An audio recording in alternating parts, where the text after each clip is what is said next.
I don't know. Hopefully sometime in 2009. I'm only on like chapter 5, so it'll be a while, but I'll let you guys know. I did post the first couple of chapters on the message board from it, but don't read them if you haven't read The Mediator, because the first chapter will totally ruin the end of The Mediator for you if you haven't read it.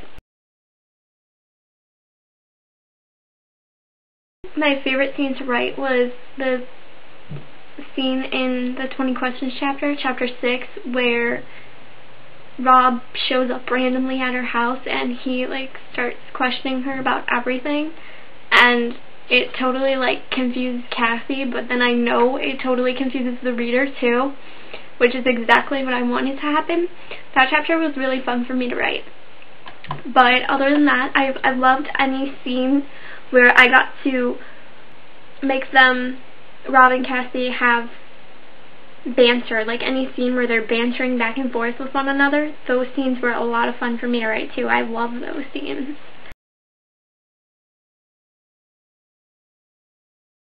Keeping the dialogue together, like making sure that I didn't slip up anywhere and leave any loose ends or possibilities for things to happen, that, you know, I had to make sure that everything was tied together. And I actually did slip up in the chapter 19, and I didn't catch this slip up until like right before I published it, and it's probably not something anyone would have noticed reading the book once, but if you read the book several times, you probably would have been like, wait, that doesn't work with what was said earlier.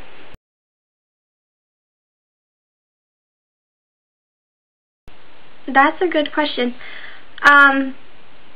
It's, both of her parents are completely normal. Like, it doesn't run in their blood at all. Like, my whole theory behind it was just that it was in her genes, like in her genetic makeup, I guess, to have this ability. It doesn't really run in her family or anything. She just happens to have this ability genetically.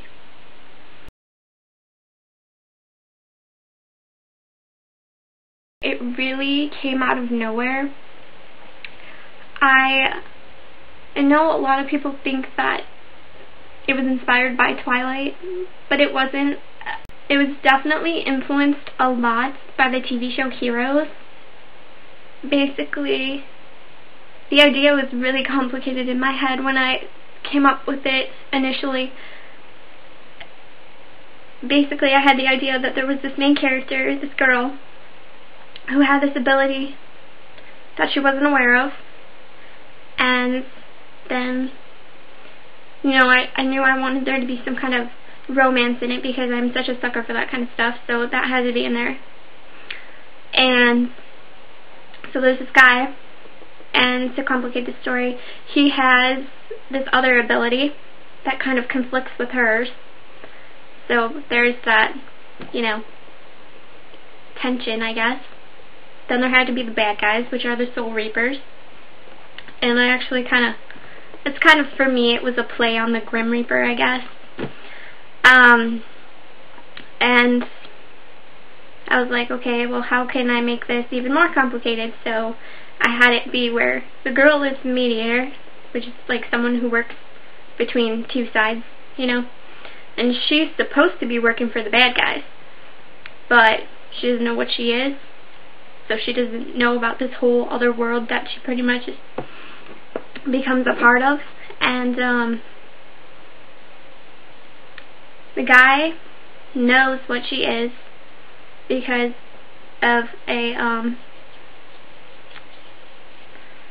scar that she has, which pretty much gives her away to him, and he doesn't know that she doesn't know what she is. So he needs to find that out, because otherwise he has to kill her or he's going to get killed. So basically there's this big complicated thing. As you can tell, it's really hard to explain how I had it in my head, but that was pretty much how it was in my head.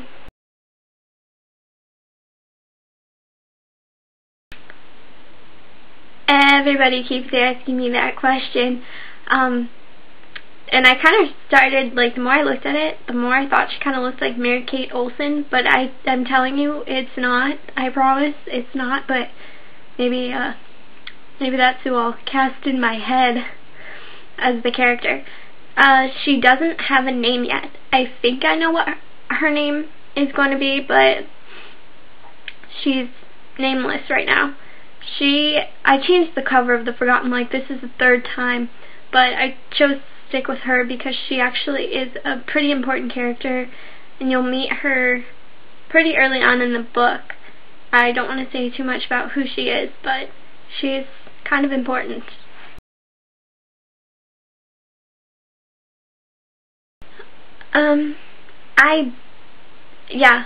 If I kind of cast the three, well, Cassie, Kyle, and Rob I cast in my head, and Blake Lively I think would be perfect. And Kyle, I actually thought that Mike Welch would be the perfect Kyle because he looks like the character does in my head. It's kind of crazy. And then after seeing the way he acted in Twilight, he could totally be Kyle, I'm telling you.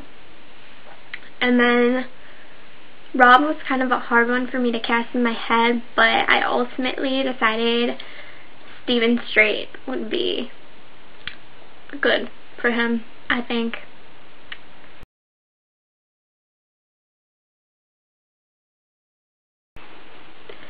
His ability, he isn't a mediator, his ability is to regenerate.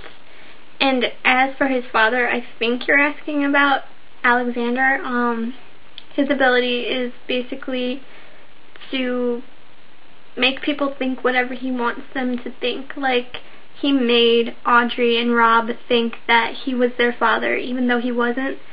That's the kind of thing he can do. He's pretty manipulative with the mind stuff.